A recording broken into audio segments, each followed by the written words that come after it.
Everyone, this is Dr. Samriddhi. Welcome to my YouTube channel for TET exam preparation. Chapter 12 हमारे achievement test से related था। इससे पहले हम इवैल्यूएशन को भी डिस्क्राइब कर चुके हैं।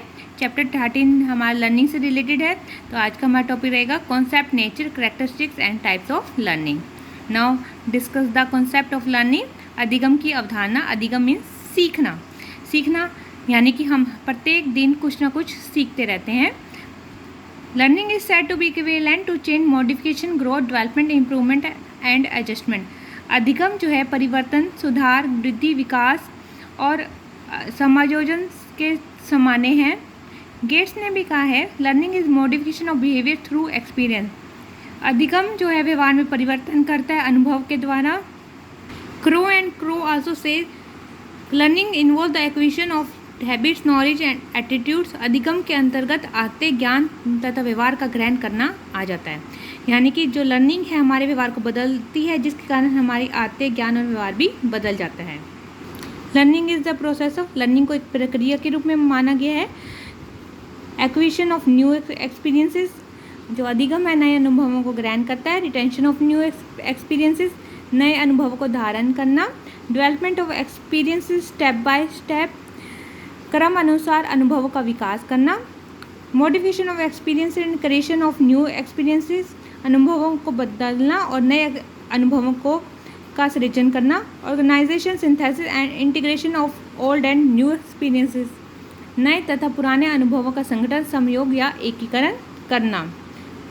देन कंक्लूजन ये निकलता है कि डे बाय डे जब हमारे एक्सपीरियंस इंक्रीज होते जाते हैं तो हम उसको लर्निंग कहते हैं, जिससे हमारे बिहेवियर में चेंज आ जाता है।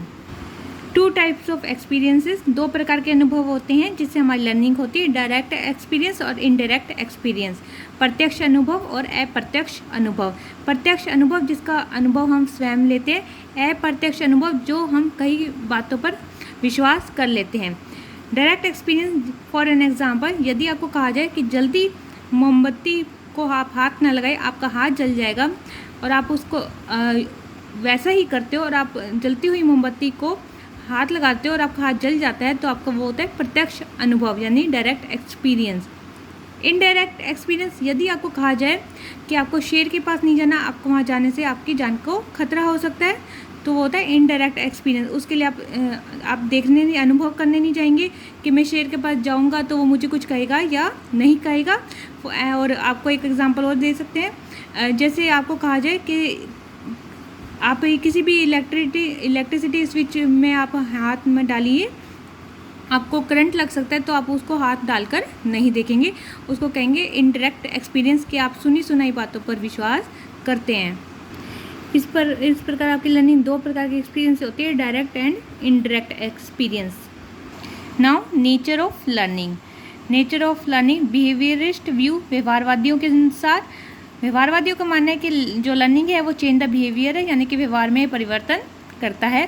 पेवलोव, स्किनर, जॉनसन, बी वाटसन ऐसे ही साइकोलॉजिस्ट रह चुके हैं जिन्होंने यही माना है कि चेंज द बिहेवियर, लर्निंग क्या करता है, चेंज द बिहेवियर या मॉडिफिकेशन ऑफ बिहेवियर, व्यवहार में परिवर्तन करता है। जब व्यवहार में परिवर्तन होता है तो ही हमारी लर्निंग होती है। सेकंड आते हैं गेस्टाल्ट व्यू। गेस्टाल्ट मानते हैं wholeness of the situation. Gestalt वादियों का मानना है कि लर्निंग आपकी तभी होती है जब आप सिचुएशन को संपूर्ण रूप में देखते हैं। ये थे कॉलर, कॉफका एंड वर्दीमर। नेक्स्ट है हार्मोनिक व्यू। ये मानते हैं कि लर्निंग गोल डायरेक्टेड होती है, यानी कि लक्ष्य केंद्रित होती है। जब तक किसी व्यक्ति का लक्ष्य नहीं होता तब तक लर्निंग नहीं होती है। ये साइकोलॉजिस्ट थे M.K. Dougall. Next is the trial and error views. मानते हैं ये दी थी थ्योरी थॉर्नडाइक ने। इनका मानना है कि व्यक्ति गलती कर या कह सकते हैं प्रयत्न तथा भूल द्वारा सीखता है। ट्रायल एंड एरर, कोशिश करता है और गलतियां करता है और वो सीखता है। नेक्स्ट है फील्ड लर्निंग। फील्ड लर्निंग यानी कि क्षेत्र अधिगम, ये दी थी कर्ट लेविन ने। इनका मानना है कि परसेप्चुअल द्वारा लर्निंग होती है, यानी कि आप जब सेंसेस के द्वारा चीज़ों को समझना शुरू कर देते हैं तो आपकी लर्निंग होनी आरंभ हो जाती है। एंड मोटिवेशन, और जब तक व्यक्ति को मोटिवेशन या अभिप्रेरणा नहीं मिलती वो लर्निंग नहीं कर सकता है।